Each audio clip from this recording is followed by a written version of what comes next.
opewa sedhiripi ratinowana kuzvipatara remvura ndo kurarama kwaakaita musititi. Zvazonetsa pokupedzisira musi waazoshaya chaiwo chaiwo ndinorinda takazoona mapikicha ake achiratidza kuti akazodhirinwa uri pakati pomusoro kuti vaponotora zvimwe zvinhu. Masquerade say Mure Zimbabwe, welcome to our channel Zoom Confessions and Deep Secrets. Kana kati kutanga kuya paneno channel, please don't forget to subscribe. Kana chungwa garo waka subscriber, don't forget to comment and share this video. Nasi Mure Zimbabwe takugira nyeru kurwadza nyeru kusirisa nyaya ya director we the Central Intelligence Organization CIO va Isaac Moyo avo vakafirwa nemwana wavo. Ndofunga mwana wa director Isaac Moyo akauya inzi Shumirai Sandra Moyo akashaikira ku Dublin ku Ireland muri Zimbabwe kutanga kumwedzi uno ari kunzi she was suffering from brain cancer muri Zimbabwe. Ndofunga amai vake vanga vachangobva kumu visitira recently apo paairwara muri Zimbabwe. Mai vacho Priscilla Zindari Moyo ZANU-PF MP for Mwenezi West vakabuda vachitaura zvakaitika kumwana wavo. Vakataura ivo vachiti she went to work as usual and got sick and was sent home. On the second day she was taken to hospital and was suspected of meningitis and was tested for cancer of the brain. She was swelling in the brain and she spent 6 weeks in intensive care without eating. Ndo zvakataurwa muri Zimbabwe. Vakataura ivo vachiti angasingachakwanisi kutaura kana kufamba muri Zimbabwe. She passed away when the mother was trying to get back to her again. She was drilled in the head and a tube was put in the head. That is the last picture we saw of her before she passed on. Nyaya inorwadza, nyaya inosirisa muri Zimbabwe. Ari kunzi akatozosvika pakuboorwa musoro muri Zimbabwe. Madoctors achitraya kuti ararame vakaisa tube muri Zimbabwe. Ndo the last picture yemwana wavo yavakaona muri Zimbabwe. Tingaziva kuti munoona sei nyaya iyi. Saka ndofunga panamo pake pakataurwa ipo pachinzi she had a dream to remove the main Citizens Coalition for Change Harare West MP Joanna Mamombe from her seat. Since aida kutora this seat muri Zimbabwe.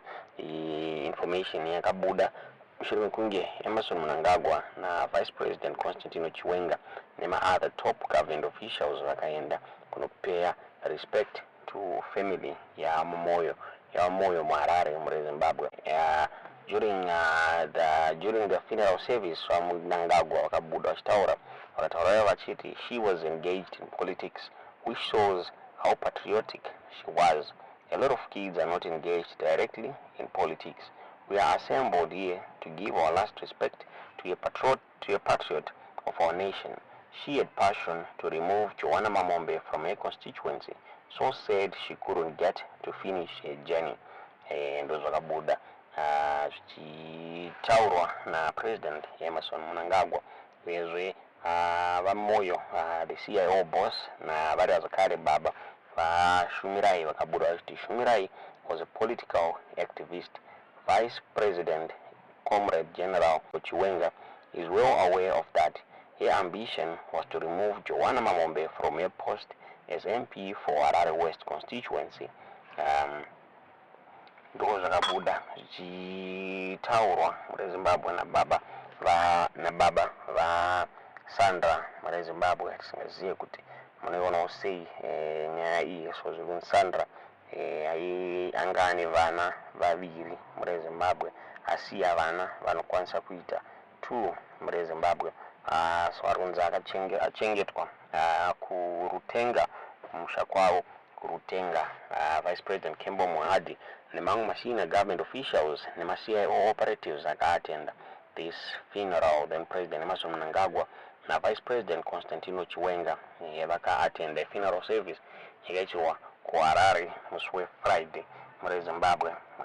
Ine norwadza inosirisa mafiro akaita mafiro anorwadza muri Zimbabwe.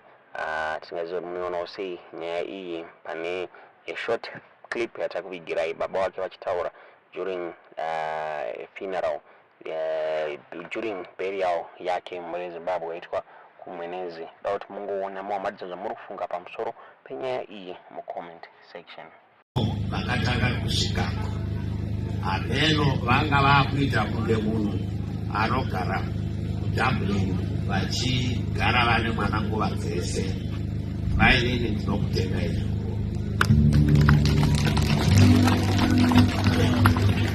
Ane vanasisi vake mainini cousins vana mai guru kana mainini vake vaigara vakamushanyira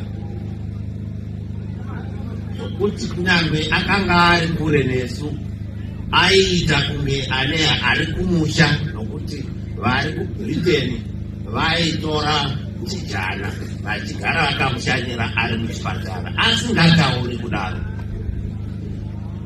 Regai nditi kune vasina kubonzwa kanyaya kacho ndinongoti dibu zvishoma. Mwana uyo akaita musoro ari pabasa.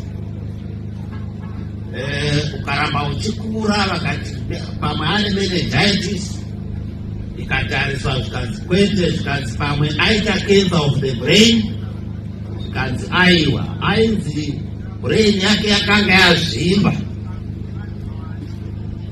Vakatsvaka kuti chii vakashaya. Kana izvozvi paakafa nounyanzvi hwavo ikokoko kunana Ireland nana Britain havasati vatiudza chikonzero chakaita kuti asvike pakudaro.